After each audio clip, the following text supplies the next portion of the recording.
Coba kamu bayangin, ada presiden yang rela potong gajinya sendiri dan melarang menteri-menterinya untuk pakai mobil mewah, apalagi pakai fasilitas strobo. Ada loh presiden kayak gitu, men. Bukan karena dia lagi cari pencitraan, bukan karena dia lagi kampanye, bukan. Tapi dia percaya bahwa kekuasaan itu digunakan harusnya untuk melayani, apalagi dia memimpin suatu wilayah. Harusnya kekuasaan itu digunakan untuk melayani rakyatnya. Mungkin kamu ngira itu kayak sebuah mimpi lah, cuman ada di angen-angen imajinasi doang. Tapi enggak, men. Itu pernah terjadi di salah satu negara kecil di Afrika. Dia bernama Burkina Faso. Mungkin kamu ngira ini kayak mimpi ya, tapi kenyataannya ini tuh pernah terjadi, men. Itu terjadi di salah satu negara kecil di Afrika, Burkina Faso. Dan siapakah tokoh yang membuat itu menjadi nyata? Dia bernama Thomas Sankara. Dia adalah seorang revolusioner yang hidup bukan dari angan-angan doang, tapi memang hidup di dalamnya. Dia nggak pernah beli baju baru, apalagi yang branded-branded lah. Dia suruh warganya untuk tanam pangan mereka sendiri. Dia juga nggak mau untuk menerima bantuan luar negeri.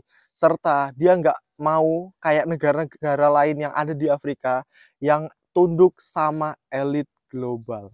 Tapi karena dia terlalu jujur, akhirnya dia dihilangkan dari dunia ini. Karena dia terlalu bersih, dia dilupakan, men. Dan karena dia terlalu berani, dunia memilih untuk diam. Buktinya apa? Aku tanya ke kamu, apakah kamu pernah dengar namanya Thomas Sankara? Pernah dengar nggak? Nggak pernah kan? Ironis ya, tapi kenyataannya kayak gitu, men. Pemimpin-pemimpin korup di dunia ini malah hidupnya lama. Sedangkan pemimpin-pemimpin yang jujur, yang nggak korup, itu kesannya malah di pemerintahannya umurnya pendek banget. Kita sering ngerasa lelah sama politik, sama pemimpin, sama janji-janji yang nggak pernah ditepatin. Tapi kita pernah nggak tanya ke diri kita sendiri, apa yang akan terjadi kalau ada benar-benar pemimpin yang jujur, yang adil dan memihak ke rakyatnya. Bukan ke rakyat kelas atas ya, tapi benar-benar ke rakyatnya. Di video ini aku coba ngajak kamu untuk kenalan sama siapa sih Thomas Sankara, dan harusnya kita tahu dia tuh dari dulu, men. Karena visinya tentang keberanian, tentang keadilan, dan tentang kemandirian, itu kurasa masih sangat bisa relevan di Indonesia.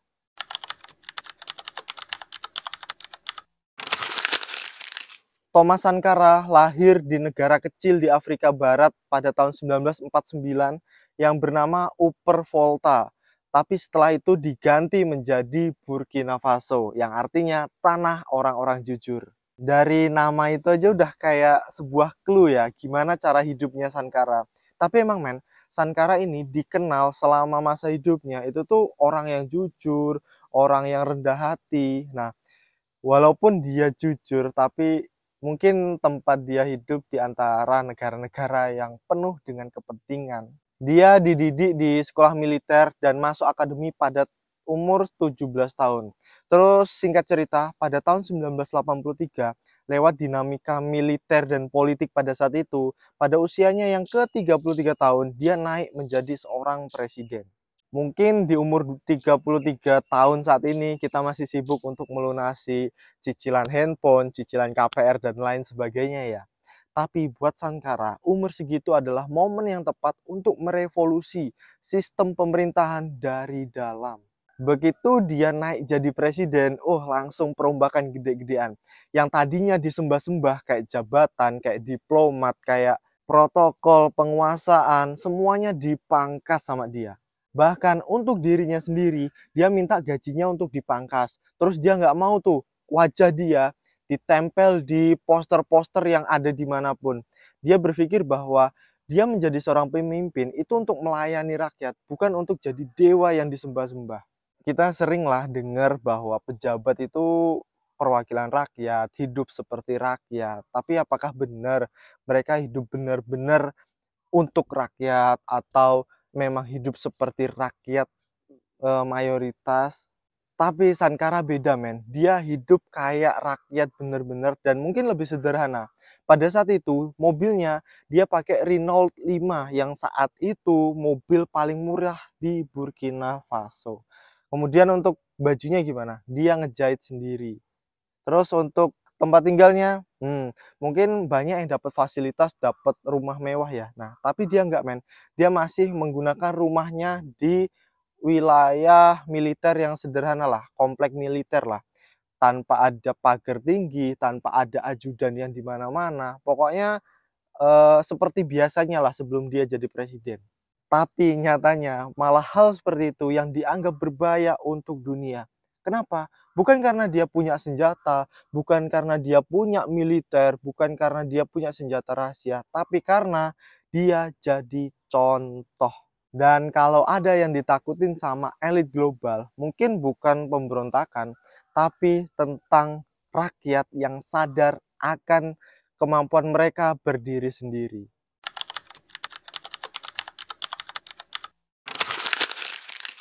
Setelah Thomas Sankara dilantik jadi presiden, dia langsung kerja men. Bukan dari ruangan VVIP-nya, melainkan dia langsung terjun ke lapangan. Dia terjun ke sawah, dia terjun ke ladang, dia terjun ke pasar. Karena dia tahu dan sadar bahwa satu hal yang benar-benar dibutuhin sama rakyatnya yaitu kedaulatan. Kedaulatan apa? Kedaulatan pangan, kedaulatan ekonomi, dan kedaulatan berpikir. Aku mau coba bahas satu persatu dari kedaulatan pangan. Dulu Burkina Faso itu salah satu negara pengekspor bahan makanan ke berbagai negara lah. Tapi ternyata rakyat di Burkina Faso banyak yang kelaparan men. Why? Dari situ Sankara tahu bahwa kalau perut lapar itu buat ngobrol soal kedaulatan itu susah banget. Makanya Sankara bikin program swasembada pangan.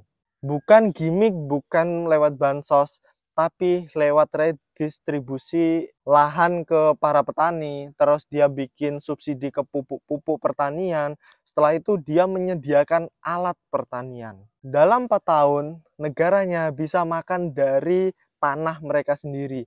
Mereka sebelumnya negara dengan tingkat ekspor pangan yang tinggi tapi rakyatnya kelaparan. Setelah yang dilakukan Sankara, rakyatnya nggak kelaparan lagi. Dalam waktu 4 tahun doang. Dia bilang bahwa kita nggak perlu nasi dari Prancis untuk kenyang di Ouagadougou. Sederhana kan? Tapi nusuk. Tapi Sankara nggak pengen cuma rakyatnya kenyang doang, men. Dia juga pengen bahwa rakyatnya nggak dijebak sama utang. Karena dia tahu, setiap bantuan dari luar negeri, dari pokoknya bantuan dari manapun, itu pasti ada harga yang harus dibayarkan, men. Dan terkadang harga yang harus dibayarkan itu lebih tinggi dari apa yang kamu minta. Yang berikutnya, Sankara tolak utang luar negeri. Utang luar negeri itu adalah sebuah penjajahan jenis baru men. Yang dimana mereka datang nggak pakai senjata, mereka datang dengan bunga. Dia menolak membayar hutang yang diwarisi oleh rezim sebelumnya. Karena dia berpikir bahwa utang itu utang negara ya, itu bukan tanggung jawab rakyat men. Itu adalah kesepakatan antara elit luar dan elit dalam negeri dan itu nggak menunggu persetujuan dari rakyat. Dia bahkan pernah bilang di forum Uni Afrika, kalau kita bayar hutang hari ini, kita bakalan mati. Tapi kalau kita nggak bayar hutang hari ini, kita juga bakalan mati. Makanya aku lebih memilih mati, tapi dengan kepala tegak. Kalimat yang bikin banyak kepala-kepala itu panas. Tapi kalimat itu yang bikin rakyat jadi berkepala tegak. Jadi lebih percaya diri dan lebih berani. Tapi bukan cuma perkara utang doang men. Sankara percaya bahwa kalau pengen mandiri juga harus dimulai dari atas. Dari pemimpinnya sendiri. Gimana rakyat mau percaya kalau yang mereka lihat soal pemimpin-pemimpinnya itu hidup dengan kemewahan men. Gimana rakyat kecil mau percaya? Makanya di poin ketiga, Sankara mulai bersih-bersih pemerintahan. Dia mulai memangkas gaji-gaji atau sesuatu yang dianggapnya mubazir. Mobil dinas mewah, semuanya dijual, diganti Renault 5. Saat itu mobil paling murah di Burkina Faso. Terus untuk gaji dan tunjangan gimana? Oh, semuanya dipotong, men. Terus ketika ada bepergian pakai tiket kelas bisnis, oh itu udah dilarang. Terus ada sempet juga ngelelang jam-jam dari para pejabat yang dianggap terlalu mahal. Sarkasme khasnya keluar pada saat itu. Kalau tangan pejabat lebih sibuk untuk memperhatikan jam mewahnya daripada kerja untuk rakyat, ya udah jamnya dilepas saja. Itu tuh bukan sekedar simbol, tapi itu pesan kepada rakyat bahwa pejabat pemerintahan itu adalah pelayan bagi rakyat. Dan Sankara nggak cuma berhenti di situ, men. Di forum-forum internasional, dia berani ngomong belak-belakan lah.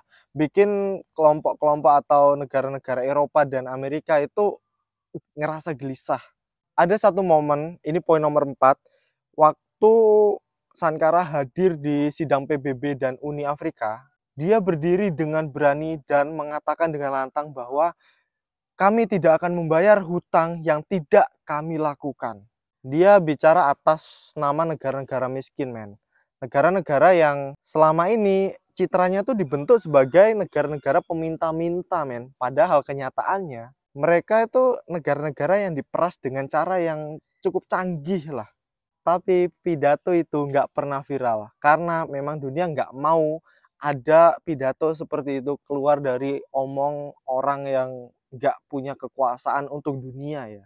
Dan orang kayak Sankara itu terlalu keras untuk dijadikan boneka dan terlalu jujur untuk sistem yang selalu menggunakan kompromi.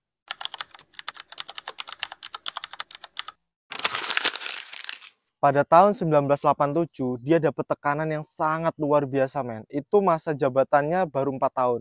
Dia tuh udah dapat tekanan dari luar negeri, dari dalam negeri juga. Di permukaan, rakyatnya tuh baru mulai bangkit nih. Mereka udah bisa makan dari tanah mereka sendiri. Mereka udah punya harga diri. Tapi, di balik layar, mereka yang selama ini hidup dengan sistem lama sebelum Sankara, itu mulai gelisah, men. Karena apa? Karena jabatan-jabatan mereka kayak bukan dewa lagi, terus uang-uang mereka dipangkas, terus semua fasilitas-fasilitas mereka yang sangat-sangat mewah waktu itu dihilangkan, itu bikin mereka gelisah, men. Dan akhirnya cerita lama berulang. Yang menjatuhkan Sankara itu bukan dari luar negeri, tapi dari temannya sendiri di dalam negeri. Blaise Compaoré itu orang seperjuangan Sankara, orang dalam circle terdekat Sankara. Dia ngebuat kudeta secara senyap untuk menjatuhkan Sankara. Versi resminya ada perbedaan arah politik, tapi realitanya ada kekuatan besar yang rasa Sankara tuh terlalu keras kepala, terlalu berani, terlalu blak-blakan, dan gak bisa dikendalikan. Setelah itu, semua yang berbau Sankara dihilangkan. Foto-fotonya dilarang, bahkan sejarahnya itu dihilangkan dari buku pelajaran, men. Terus visi-visinya dikubur dan diganti dengan slogan yang omong kosong. Setelah itu berita menyatakan bahwa Burkina Faso sudah stabil kembali. Tapi stabil untuk siapa?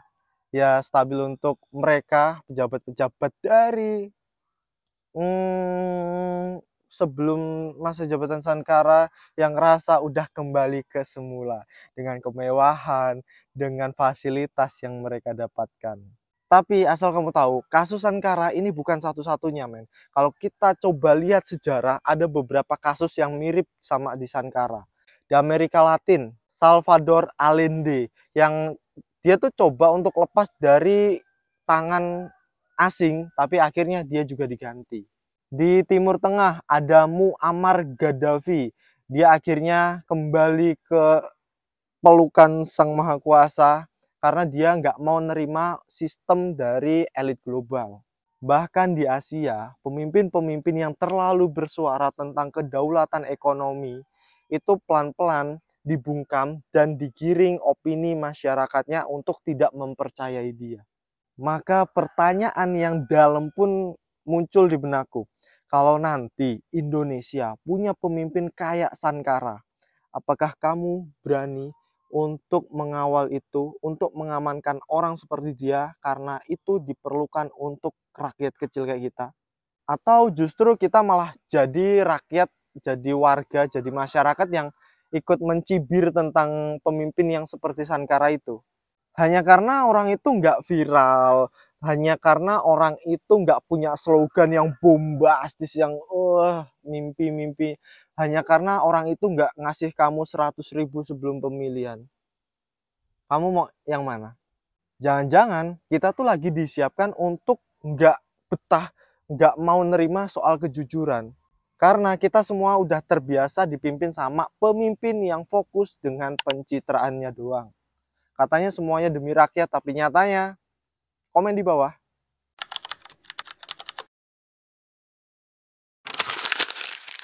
Thomas Sankara mungkin udah pergi lama men, tapi peninggalan dia itu belum bener-bener kebangun. Masyarakat yang bisa berpikir sendiri, negara yang nggak bisa dibeli oleh pihak asing. Sayangnya, dunia yang kita tempati saat ini itu masih sama men, masih dikendalikan sama ya you know lah, dan banyak yang berpikir bahwa yang jujur itu malah kadang bikin sebel deh. Bahkan kadang yang jujur tuh kayak, itu yang bohong malahan, malah dituduh kayak gitu men.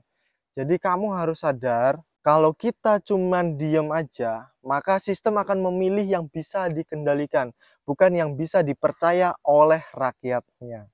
Maka tugas kita cuman sederhana, jangan lupa, oke? Jangan lupa.